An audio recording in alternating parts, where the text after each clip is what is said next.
This video is for business leaders who want to minimize babysitting while maximizing employee engagement, retention, and profits. Have you ever been frustrated by poor employee retention, even worse, employee engagement, or lack of independent decision-making ability in your company? If so, watch this video to the end for material on how guardrails can help you improve all three, and a recommended video on finding exceptional talent.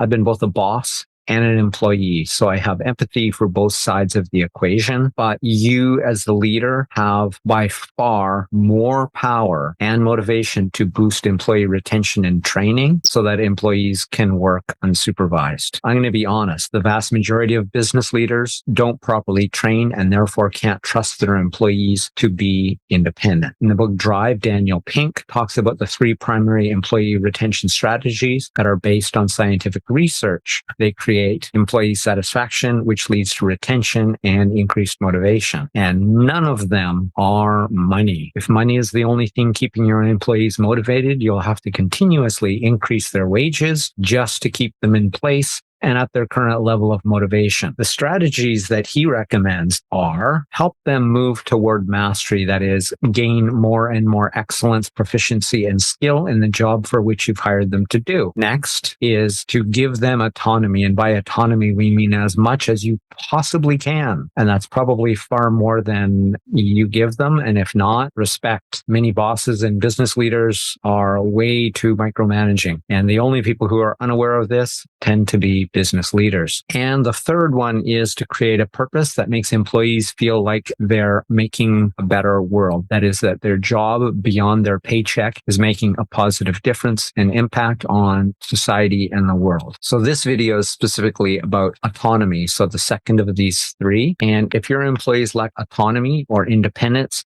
it's your fault, because it means either you don't trust and micromanage them, or you can't trust them because you got cheap or lazy and didn't train them properly. That may be harsh, but it's also the truth. An employee's responsibility isn't to come in fully competent. If that is the case in your organization, that's cool, but you have to make sure they know that when they get there. Some companies go from that, but you still have at least tweaks to do to whatever their skill is to fit into your culture and to acculturate them. To maximize their independence, you should never punish them for making mistakes based on their independent judgment and initiative, or their autonomy will disappear along with their engagement, satisfaction, and eventually their presence at your company. So to be really clear about this, you have to give a range to their autonomy, but it should be maximized whenever possible. That's why proper training and the optimal level of autonomy is critical. As their mastery grows, so should their autonomy. So two excellent ways to do that are to pair them with a skilled mentor. And I'm going to emphasize the skilled part of that, because just because somebody can do a job well doesn't mean they're a good mentor, teacher, coach, or guide. You can be fantastic at a skill and suck as a teacher. They're not the same thing. And to give them guardrails, as discussed in today's bonus material, which is upcoming shortly. Ironically, micromanagement and improper training will cost you more money in mistakes, employee turnover, because you thought you were actually saving money on the front end. That is, minimizing the cost of training, or just assuming, well, they should already know how to do it. That is often overestimated. This is related to something called the curse of knowledge that I won't go into today, but you can certainly look it up. Long term, the better you create happy, well-trained, autonomous workers, the more likely exceptionally talented employees will seek you and your organization out rather than you having to chase them. That is, by building a culture where autonomy is the norm, and that autonomy is very broad and very deep. People stay a long time. They tell others how great your company is to work for, and your company will build a reputation for being one that people want to be at. Now, in Daniel Pink's book Drive, he specifically references companies that are that way. People who are saying, I don't care what job you give me, just give me a job. I want to work at your company. If your company isn't that, or that company specifically, and most aren't, that means there's work that could be done. But autonomy is a very fundamental thing, and you have to be willing to do it. And by giving that autonomy and that responsibility, you cannot punish them for the autonomy that you have given them. Thank you for watching this far. We're already to bonus content, and that is about guardrails. Guardrails are basically a simple management tool that act quite literally like training wheels on a toddler's or young person's bike. The way to do this is from the very day these employees arrive, that is the moment they become a member of your organization, you teach them that they are expected to work as independently as possible, as they are capable, and yet will always have support available when they don't know what to do. So the idea is to train them to say, just do whatever you think is best. And then if there's any mistakes made, you can't punish them for making mistakes when you told them to use their own initiative and judgment. That's where the guardrails come in. The idea is you can limit that. You could say anything over $1,000 or $10,000 or $200, and you need to get approval. But make that range as broad as possible, because when you give people that kind of trust and responsibility, they take it very seriously, and they're probably far less likely to abuse it than when they never get that and they're treated like children. Guardrails will need to be adjusted as these people gain in skill and competence and perhaps as their job changes. But the rule of thumb is to give them all the freedom they can handle, yet make it restricted enough as to prevent unacceptable consequences or costs. So you have to set the criteria of how much am I willing to trust them, and how much in particular am I willing for it to cost at no punishment to them for exercising the autonomy I've given them. An example might be they don't need your approval for any standard business costs or expenses up to $10,000. That's one more decision you don't have to make, so you can be steering the ship instead of babysitting the employees. A perfect example of a guardrail that's very broad is out of Ritz-Carlton's service values, which states, and this is a quote, "I am empowered to create unique, memorable, and personal experiences for our guests." What does that mean? It means exactly what it says, and that they're able to, within their own judgment, exercise that with absolute authority and empowerment to do so. And if you have any question as to how that's worked out, I would encourage you to read the book called The New Gold Standard, which is exactly and specifically about that organization and how exceptionally well they have succeeded by empowering their employees to this degree, giving them that level of autonomy, and how happy their employees are compared to the vast